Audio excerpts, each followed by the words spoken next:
दोस्तों, कभी आपने सोचा है अगर किसी इंसान को ऐसा श्राप मिल जाए कि वो मर भी ना सके और जी भी ना सके।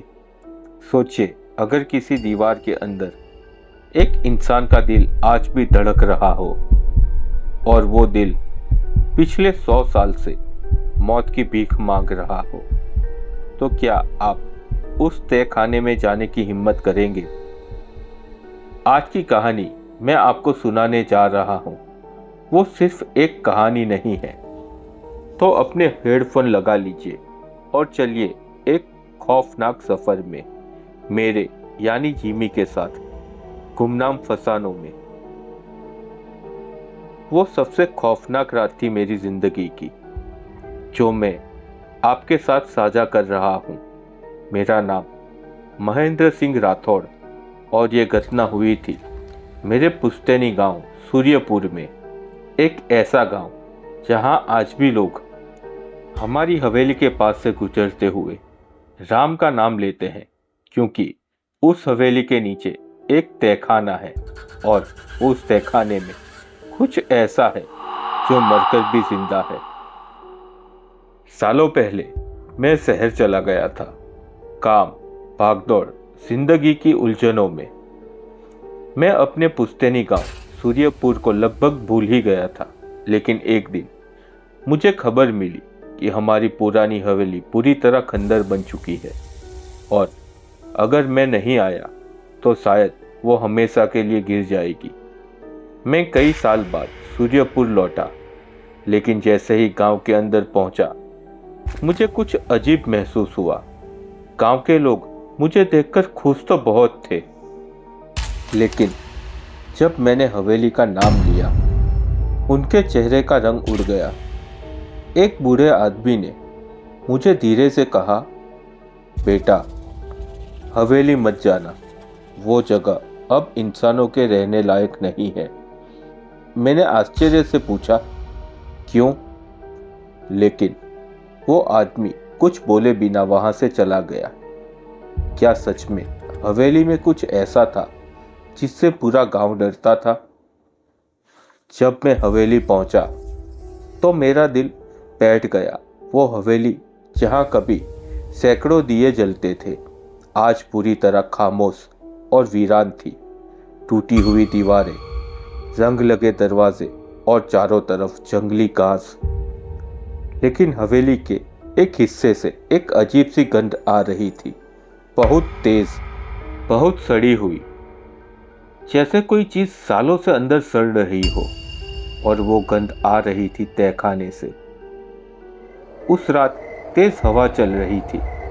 मैं हवेली के अंदर बैठा था, लेकिन मेरा ध्यान बार बार तहखाने की तरफ जा रहा था।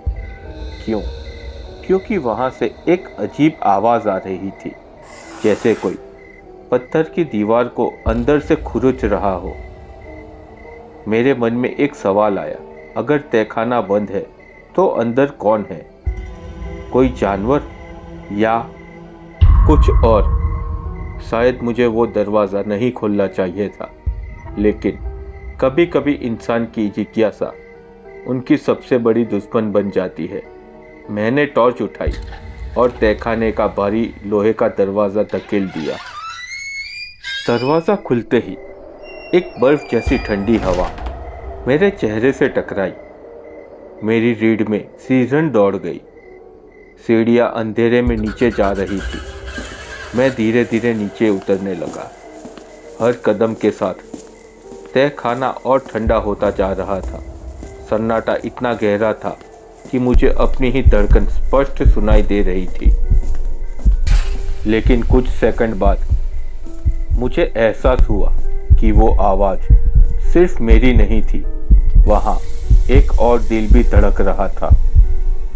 सीढ़ियाँ खत्म हुई। मैंने टॉर्च की रोशनी सामने की दीवार पर डाली और उसी पल मेरी सांस गले में अटक गई, क्योंकि दीवार पर कोई इंसान नहीं था, बल्कि इंसान का एक भयानक अवशेष था। एक बूढ़ा सिर चूड़ियों से भरा हुआ और उसके नीचे एक खुला हुआ सीना जिसके अंदर दिल धड़क रहा था। उसका बाकी शरीर लगभग गायब था। उसकी नसें और मांसपेशियां काली बेलों की तरह पूरी दीवार पर फैल चुकी थी, जैसे दीवारों पर अब उसी का शरीर बन रहा हो। तभी उस सिर ने धीरे से अपनी आंखें खोली और उसने मुझे देखा। फिर उसके गले से एक घरघराती हुई आवाज निकली, महेंद्र। मेरे हाथ से टॉर्च लगभग गिर गई, क्योंकि वो था भीमदेव सिंह राठौड़, मेरे परदादा, जिसकी मौत की खबर दशकों पहले पूरा गांव सुन चुका था। उन्होंने मुझे देखकर कहा, डर गए? क्या तुम जानना चाहते हो कि मैं इस हालत में यहाँ क्यों हूँ? मेरे पास जवाब नहीं था, लेकिन मेरे मन में एक सवाल जरूर था। अगर भीमदेव मर चुके थे तो यहाँ दीवार पर जिंदा कौन था? भीमदेव की सूखी आंखें मेरी आंखों में गड़ी हुई थी। उनके सीने में धड़कता हुआ दिल अभी भी दीवार से चिपका हुआ था। उसकी हर धड़कन तहखाने की दीवारों में गूंज रही थी। उन्होंने धीमी लेकिन दर्द भरी आवाज में कहा, महेंद्र, अगर तुम सच जानना चाहते हो तो हिम्मत करके सुनो, क्योंकि जो मैं बताने जा रहा हूं वो तुम्हारी रूह तक हिला देगा। मैं चुप था। मेरे पैर अभी भी कांप रहे थे, लेकिन मेरी जिज्ञासा डर से बड़ी हो चुकी थी। मैंने धीरे से पूछा, परदादा, आपके साथ ये सब कैसे हुआ? भीमदेव की आंखों में अचानक एक अजीब सी चमक आई, जैसे कोई पुराना भयानक सपना फिर से जाग उठा हो। दशकों पहले भीमदेव ने कहना शुरू किया, सूर्यपुर में मेरी हुकूमत चलती थी। मेरे पास जमीन थी, सोना था, नौकर थे और लोगों में डर था।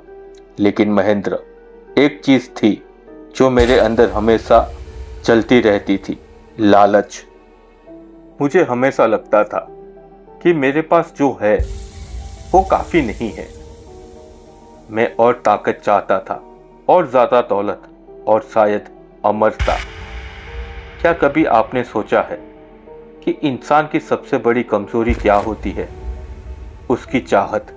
और मेरी चाहत ने ही मेरी जिंदगी को नरक बना दिया। एक रात अमावस्या थी। पूरा सूर्यपुर अंधेरे में डूबा हुआ था। उसी रात मेरी हवेली के दरवाजे पर एक अजीब आदमी आया। लंबा काला चोगा, जटाओं से भरे बाल और आंखें ऐसी जैसे उनमें स्मशान की राख उड़ रही हो। उसका नाम था विजेंद्रनाथ। वो कोई साधारण तांत्रिक नहीं था। उसके बारे में कहा जाता था कि वो महीनों तक स्मशान में साधना करता था। जब वो मेरे सामने बैठा तो उसने मुझे देखकर एक अजीब मुस्कान दी और बोला, भीमदेव, तुम बहुत अमीर हो, लेकिन तुम्हारी आंखें बता रही है कि तुम्हें इससे भी ज्यादा चाहिए। मैं चौंक गया, क्योंकि उसने मेरे मन की बात पढ़ ली। विजेंद्रनाथ ने अपने झोले से एक चीज निकाली, एक काली चमड़े की किताब। उस किताब से अजीब सी ठंडी हवा निकल रही थी। उसने कहा, इस किताब में नरक की एक प्राचीन विधि लिखी है। अगर तुम इसे पढ़ पाए तो तुम सिर्फ सूर्यपुर के ही नहीं, पूरे इलाके के सबसे ताकतवर आदमी बन जाओगे। तभी मैंने पूछा, और इसके बदले में? तभी विजेंद्रनाथ की मुस्कान और गहरी हो गई। उसने धीरे से कहा, खून। विजेंद्रनाथ ने कहा, इस किताब में नरक के एक दानव को बुलाने की विधि है। उस दानव का नाम है कालकर्ण। नरक का एक ऐसा दानव जो इंसानों को अपार शक्ति देता है, लेकिन वो बदले में मांगता है नर बलि। हर पूर्णिमा के अगले दिन एक इंसान का खून, उसकी आत्मा, उसका मांस। मैंने कुछ पल सोचा, लेकिन फिर मेरे अंदर का लालच जीत गया। मैंने वो किताब विजेंद्रनाथ से ले ली। उस रात इसी तहखाने में मैंने वो अनुष्ठान किया। चारों तरफ काले मंत्र लिखे गए, बीच में एक तांत्रिक यंत्र बनाया गया और उसके बीच एक बंधा हुआ आदमी विजेंद्रनाथ मंत्र पढ़ रहा था। हवा अचानक ठंडी हो गई, दिए बुझने लगे और फिर तय खाने की जमीन कांपने लगी। तभी अंधेरे से एक गहरी आवाज गूंजी, ऐसी आवाज जो इंसानी नहीं थी। और उसी पल मेरे सामने प्रकट हुआ वो दानव कालकर्ण। महेंद्र, तुमने कभी दानव देखा है? नहीं ना, मैंने देखा है। उसकी लंबाई एक पेड़ जितनी थी, उसकी आंखें जलते हुए अंगारों जैसी थी, उसके दांत लोहे के पंजों जैसे नुकीले थे और उसकी सांसों से सड़े हुए मांस की गंध आती थी। उसने मेरी तरफ देखा और मुस्कुराया। उसकी मुस्कान देखकर मेरी आत्मा तक कांप गई, लेकिन तब भी मैं पीछे नहीं हटा, क्योंकि मैं ताकत चाहता था।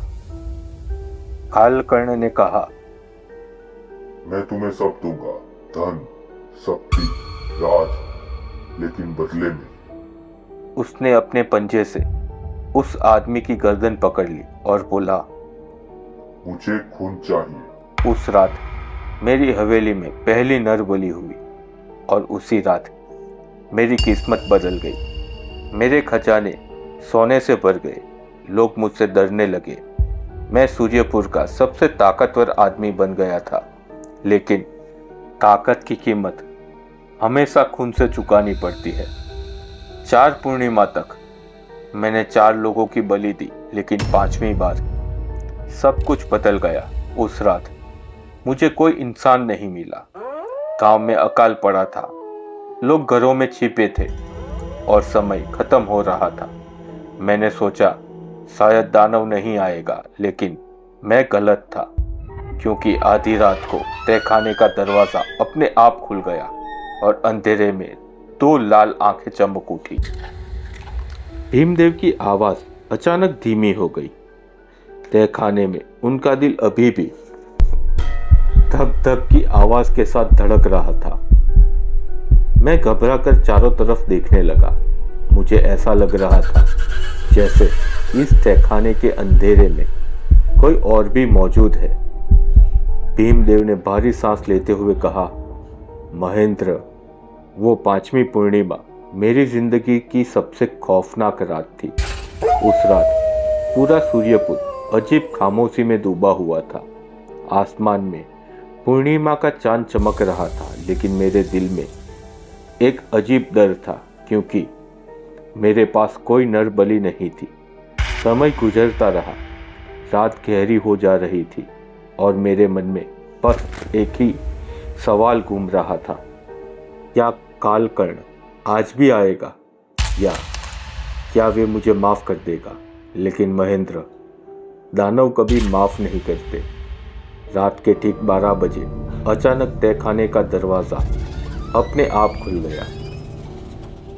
उसकी आवाज इतनी डरावनी थी कि मेरा खून जम गया। तभी तहखाने में एक अजीब सी गंध फैल गई, सड़े हुए मांस की गंध। तभी अंधेरे में 2 लाल आंख चमकने लगी। मैं समझ गया, कालकर्ण आ चुका है। कालकर्ण ने धीरे धीरे अंधेरे से बाहर आया। उसका विशाल शरीर तहखाने की छत को लगभग छू रहा था। उसकी सांसें इतनी भारी थी कि हर सांस के साथ तहखाना कांप रहा था। उसने मेरी तरफ देखा और उसकी आवाज गूंजी, भीमदेव, मेरी बलि कहाँ है? मेरे शरीर से पसीना बहने लगा। मैं उसके सामने घुटनों पर गिर गया। मैंने कांपते हुए कहा, मुझे माफ कर दो, मुझे आज कोई मिला नहीं। कुछ पल के लिए तहखाने में सन्नाटा छा गया। फिर कालकर्ण हंसने लगा, लेकिन वो हंसी इंसानी नहीं थी। वो ऐसी थी जैसे किसी गुफा में हजारों हड्डियां टूट रही हो। उसने धीरे धीरे अपना पंजा मेरी छाती पर रखा और उसका पंजा बर्फ जैसा ठंडा था। उसने कहा, तूने मुझे भूखा रखा है, अब तू खुद मेरा भोजन बनेगा। और अगले ही पल उसने अपने नुकीले पंजों से मेरी छाती फाड़ दी। महेंद्र, उस दर्द को मैं शब्दों में नहीं बता सकता। मुझे लगा मेरी आत्मा ही फट गई है, लेकिन सबसे डरावनी बात यह थी, मैं मर नहीं रहा था। कालकर्ण ने मेरे शरीर को नोचना शुरू कर दिया था। मेरी हड्डियां तोड़ दी, मेरे मांस को दीवारों पर फेंक दिया, मेरी नसों को पत्थर की दीवारों में गाड़ दिया। मैं चीखता रहा, लेकिन मेरी चीख तहखाने से बाहर नहीं जा पा रही थी और आखिर में उसने मेरा पूरा शरीर खा लिया। लेकिन उसने दो चीज छोड़ दी, मेरा सिर और मेरा दिल। कालकर्ण ने मेरी तरफ देखते हुए कहा, अब तू हमेशा जिंदा रहेगा। हर धड़कन के साथ तू अपने दर्द को महसूस करेगा। जब तक इस तहखाने की दीवारें खड़ी है, तब तक तू मर नहीं सकता। और फिर वो अंधेरे में गायब हो गया। उस रात से मैं यहाँ फंसा हुआ हूँ। हर पल, हर सांस, हर धड़कन के साथ मैं मौत की भीख मांगता हूँ। भीमदेव की आवाज़ अब टूटने लगी थी। उनकी आंखों में आंसू थे। उन्होंने मेरी तरफ देखा और धीरे से कहा, महेंद्र, मुझे मुक्त कर दो। इस दीवारों को जला दो। मुझे मरने दो। मैं कुछ कह पाता उससे पहले ही तहखाने के अंधेरे में एक भारी आवाज गूंजी, भीमदेव, मैं अभी भी भूखा हूँ। मेरे शरीर में बिजली दौड़ गई, क्योंकि वो आवाज भीमदेव की नहीं थी, वो थी कालकर्ण की। और उसी पल मुझे एहसास हुआ, शायद वो दानव अभी भी यहीं कहीं मौजूद है। तहखाने में अचानक एक भारी और गूंजती हुई आवाज फैल गई, भीमदेव, मैं अभी भी भूखा हूँ। मेरे हाथ से टॉर्च लगभग गिर ही गई थी। मेरे पूरे शरीर में सिहरन दौड़ गई, क्योंकि वो आवाज इंसानी नहीं थी। वो ऐसी लग रही थी जैसे किसी गहरी गुफा के अंदर से कोई दैत्य बोल रहा हो। मैं डरते हुए चारों तरफ टॉर्च की रोशनी घुमाई, लेकिन वहां कुछ भी दिखाई नहीं दे रहा था, सिर्फ काली दीवारें, सीलन और वो दिल जो अभी भी धड़क रहा था। अचानक भीमदेव की आंखें दर्द से फैल गई। उन्होंने फुसफुसाते हुए कहा, महेंद्र, वो आ गया है। मेरे गले से आवाज ही नहीं निकल पाई। मैंने कांपते हुए पूछा, कौन? भीमदेव की आवाज कांप रही थी। उन्होंने कहा, कालकर्ण। तहखाने का तापमान अचानक और ठंडा हो गया। मेरी सांसों से धुआं निकल रहा था और तभी तहखाने के अंधेरे कोने में कुछ हिलता हुआ दिखाई दिया। अंधेरे में दो आंखें।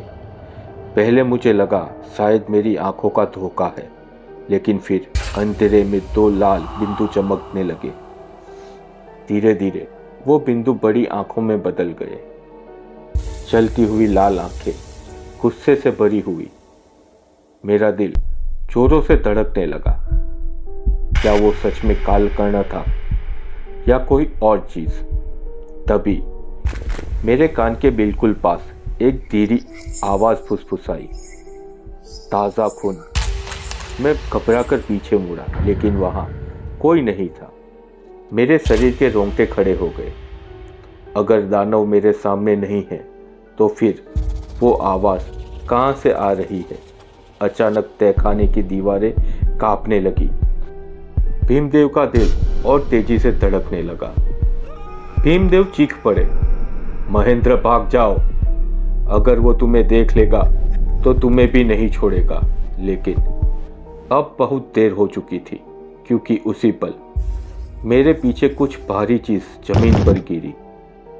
मैंने धीरे धीरे पीछे मुड़कर देखा, और जो मैंने देखा उसने मेरी रूह को जमा दिया। मेरे पीछे तहखाने की दीवारों पर एक विशाल साया खड़ा था। उसका सिर छत तक पहुंच रहा था। उसके हाथ असामान्य रूप से लंबे थे और उसकी उंगलियों के सिरे पर नुकीले नाखून चमक रहे थे। लेकिन सबसे डरावनी चीज थी उसकी आंखें, दो जलते हुए लाल अंगारे। उस पल मुझे भाग जाना चाहिए था, लेकिन डर ने मुझे पत्थर बना दिया था। मैं वही खड़ा रहा और तभी वो साया धीरे धीरे मेरी तरफ बढ़ने लगा। हर कदम के साथ तहखाने की जमीन कांप रही थी। भीमदेव चीखते रहे, मत देखो उसकी आंखों में, लेकिन अब बहुत देर हो चुकी थी, क्योंकि मेरी नज़र सीधी उसकी आंखों से टकरा चुकी थी और उसी पल मुझे लगा जैसे कोई मेरी आत्मा को अंदर से खींच रहा हो। लेकिन तभी एक अजीब चीज हुई। दीवार पर लगा भीमदेव का दिल अचानक बहुत तेज धड़कने लगा, इतना तेज कि पूरा तहखाना गूंजने लगा और अचानक वो लाल आंखें अंधेरे में पीछे हट गई। साया धीरे धीरे गायब हो गया। तहखाने में फिर खामोशी छा गई। मैं हाफ रहा था, मेरे हाथ कांप रहे थे। मैंने डरते हुए पूछा, दादाजी ये क्या था? भीमदेव ने बहुत धीरे से कहा, वो तुम्हें लेने आया था, लेकिन इस तहखाने में कुछ और भी है जो उसे पूरी तरह बाहर आने नहीं देता। अब सवाल ये है, अगर कालकर्ण अभी भी इस तहखाने में मौजूद है तो वो पूरी तरह बाहर क्यों नहीं आता और भीमदेव का दिल उस दानव को क्यों रोक रहा था? तहखाने में फिर से गहरा सन्नाटा छा गया। मेरे कानों में अभी भी भीमदेव की दिल की आवाज गूंज रही थी। मैंने डरते हुए पूछा, पर दादा, अभी जो था वो सच में कालकर्ण था? भीमदेव की आंख गहरे अंधेरे में घूर रही थी। उन्होंने धीरे से कहा, हाँ, वो वही था, लेकिन वो पूरी तरह इस दुनिया में नहीं आ सकता। मैं चौंक गया और पूछा, क्यों? भीमदेव ने गहरी सांस ली और कहा, क्योंकि इस तहखाने में सिर्फ तहखाना नहीं है, छिपा हुआ तांत्रिक यंत्र भी है। तभी भीमदेव आगे बोलते हुए कहा, जब विजेंद्रनाथ ने यह अनुष्ठान करवाया था, तब उसने इस तहखाने में एक तांत्रिक यंत्र भी बनाया था। ऐसा यंत्र जो दानव को बुला सकता था, लेकिन उसे पूरी तरह मुक्त नहीं कर सकता था। मैंने टॉर्च की रोशनी दीवारों पर घुमाई और तभी मुझे जमीन पर कुछ दिखाई दिया। एक बड़ा काला त्रिकोण, उसके अंदर अजीब से चिन्ह बने हुए थे। मैंने पूछा, क्या ये यही यंत्र है? भीमदेव ने धीमी आवाज में कहा, हाँ, और यही यंत्र आज भी कालकर्ण को पूरी तरह बाहर आने से रोकता है। मैंने पूछा, लेकिन तांत्रिक ने ऐसा क्यों किया? भीमदेव की आंखों में गुस्सा भर गया। उन्होंने कहा, क्योंकि वो मुझे इस्तेमाल कर रहा था। विजेंद्रनाथ चाहता था कि मैं बार बार नर बलि दूं। हर बलि के साथ उसकी तांत्रिक शक्तियां बढ़ती जा रही थी, लेकिन वो खुद दानव का सामना नहीं करना चाहता था। इसलिए उसने मुझे मोहरा बना दिया। मैंने डरते हुए पूछा, तो क्या वो तांत्रिक अभी भी जिंदा है? भीमदेव कुछ पल चुप रहे, फिर बोले, शायद वो भी इस दानव का शिकार बन चुका है। मैंने फिर चारों तरफ देखा। तहखाना अब पहले से ज्यादा भयानक लग रहा था। मेरे मन में एक सवाल उठा, अगर कालकर्ण पूरी तरह बाहर नहीं आ सकता तो फिर अभी जो साया मैंने देखा वो क्या था? क्या वो सिर्फ उसकी छाया थी, या वो धीरे धीरे इस दुनिया में आने की कोशिश कर रहा है? तभी तहखाने के एक कोने से एक धीमी आवाज आई। मैं चौंक गया। फिर वही आवाज आई, जैसे कोई पत्थर पर धीरे धीरे टकरा रहा हो। मैंने टॉर्च उस दिशा में घुमाई और जो मैंने देखा उसने मेरी सांसें रोक दी। तहखाने की एक पुरानी दीवार में एक लंबी दरार बन चुकी थी। उस दरार के अंदर से गहरी काली धुंध निकल रही थी और उसी धुंध के अंदर मुझे फिर वही लाल आंखें दिखाई दी। मेरे पैरों तले जमीन खिसक गई। भीमदेव की आवाज घबराई हुई थी, महेंद्र, वो बाहर आने की कोशिश कर रहा है। अगर वो इस दरार से निकल आया तो पूरा सूर्यपुर नरक बना देगा। मैंने कांपते हुए पूछा, तो अब क्या किया जाए? भीमदेव की आंखों में आखिरी उम्मीद चमकी। उन्होंने कहा, इस तहखाने को हमेशा के लिए बंद करना होगा। इस यंत्र को तोड़ना होगा, तभी कालकर्ण हमारी दुनिया में नहीं आ पाएगा। लेकिन अचानक अंधेरे में से फिर वही आवाज आई, बहुत देर हो चुकी है। और उसी पल तहखाने की दरार और भी बड़ी हो गई। तहखाने की दीवार में बनी दरार अब और बड़ी हो चुकी थी। उस दरार से गहरी काली धुंध बाहर निकल रही थी और उसी धुंध के अंदर दो लाल आंखें धीरे धीरे चमक रही थी। मेरे हाथ कांप रहे थे। मैंने डरते हुए पीछे हटना चाहा, लेकिन तभी तहखाने की जमीन जोर से कांपने लगी। दीवार का एक बड़ा हिस्सा टूटकर गिर गया और उसी पल उस दरार के अंदर से एक विशाल काला पंजा बाहर निकला। उसके नुकीले नाखून पत्थरों को ऐसे काट रहे थे जैसे वो मिट्टी हो। मेरे गले से आवाज नहीं निकल रही थी। क्या सच में कालकर्ण बाहर आने वाला था?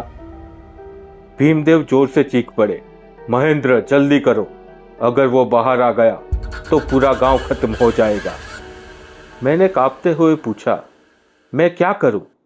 भीमदेव बोले, वो यंत्र तोड़ दो, वही यंत्र जिससे उसे बुलाया गया था।